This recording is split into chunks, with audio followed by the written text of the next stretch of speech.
I love peanut butter and jelly. I know.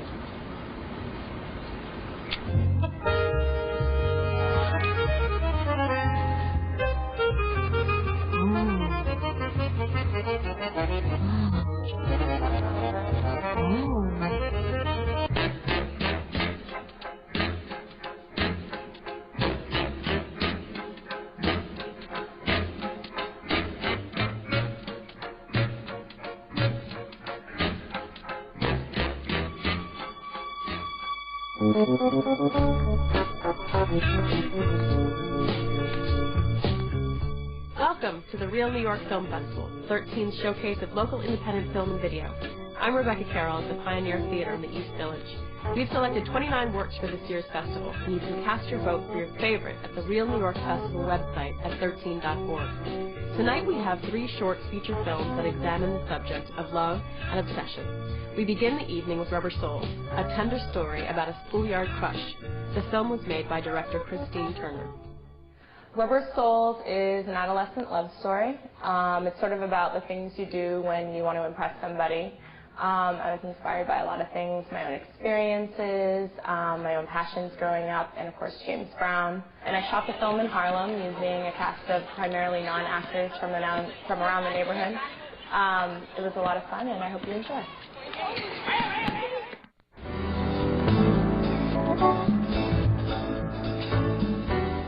It's my pleasure to introduce the director of Seibutsu, Joe Turner Lin. Welcome. Hi. First, tell me, what does Seibutsu mean, and what is the origin? Seibutsu is Japanese, and it means still life. How did you come upon the project? How did it start? I had written a feature version of it a long time ago called Still Life, and it was sort of more of a romantic comedy at the time. It was lighter in tone, and it was about a guy who falls in love with a picture of a girl in a photo map.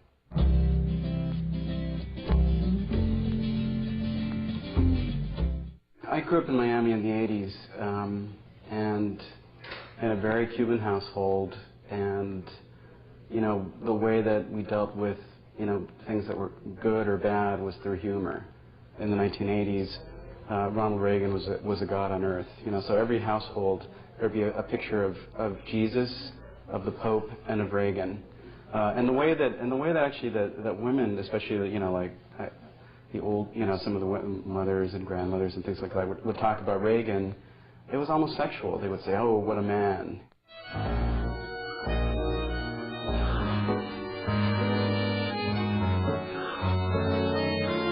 And the Soviets can make that would be unmistakable, that would advance dramatically the cause of freedom and peace. General Secretary Gorbachev, if you seek prosperity for the Soviet Union and Eastern Europe, if you seek liberalization, open this gate.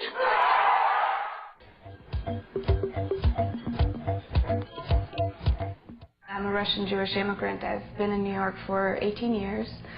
And my short film, Naturalized, it was inspired by something that a relative went through. And it's about identity and the different facets of identity, which can be spiritual and cultural and ultimately physical. I'm here to prep Michael Rabinowitz for circumcision. Excuse me, can you not be sued for making unnecessary surgery, Mr. Suleiman Al-Hassavi? Am I to assume you are a Muslim? Excuse me? You see, you want to be like a Muslim? Do you know that little girls in Sudan getting their clitorectomies this minute, as we speak? What does that mean? What that means? That means be thankful that you have a genital. He wants to be a real Jew. I'm not a real Jew. You should have said that to my classmates in the 2nd grade who used to beat the shit out of me.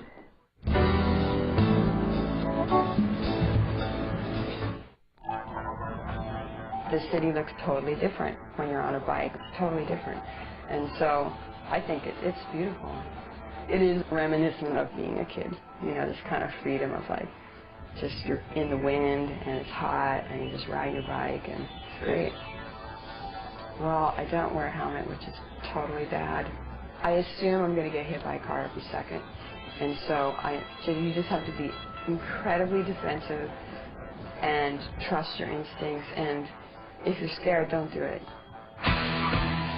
I wanted to make a film that was sort of an homage to Warriors.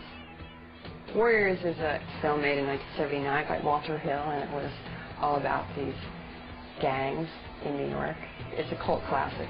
And I thought, you know, as New York is just becoming more and more gentrified, there's not that much of that kind of stuff left. And I thought what still sort of existed that was like that were bicycle gangs.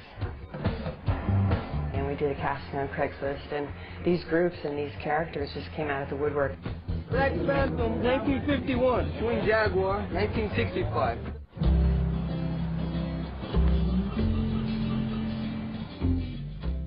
Well, we're at Curtis Wheeler's favorite museum, which is the Cloisters Museum. It's where he went when he was a child and throughout his whole life, up until the time of his death. And it's also my favorite museum as well. It's a place where I go and read and study and write and find solitude. I met Curtis in 2000, and we instantly became friends.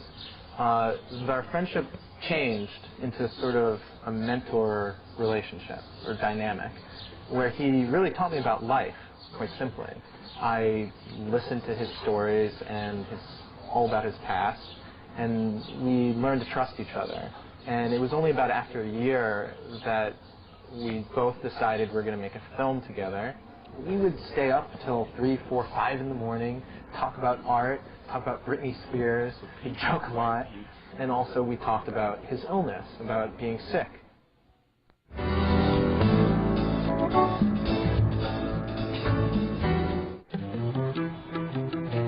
I always enjoyed taking photos of people and just kind of more documentary photography.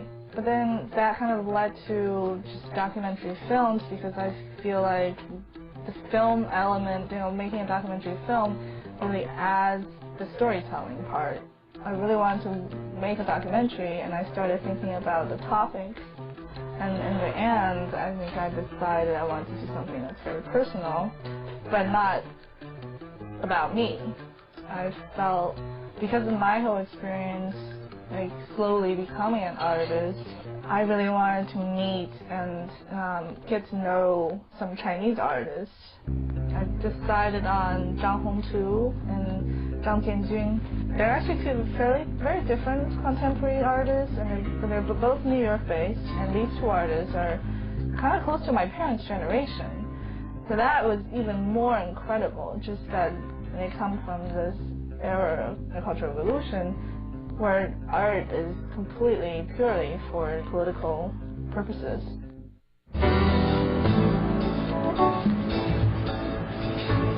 My father, he is an artist in Philadelphia. He makes these giant mosaic tile murals.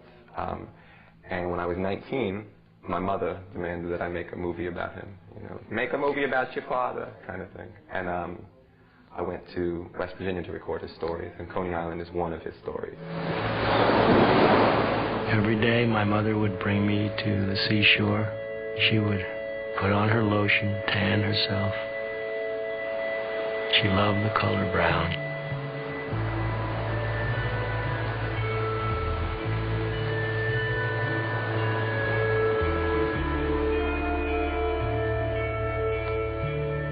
I remember her looking down at me and her breath.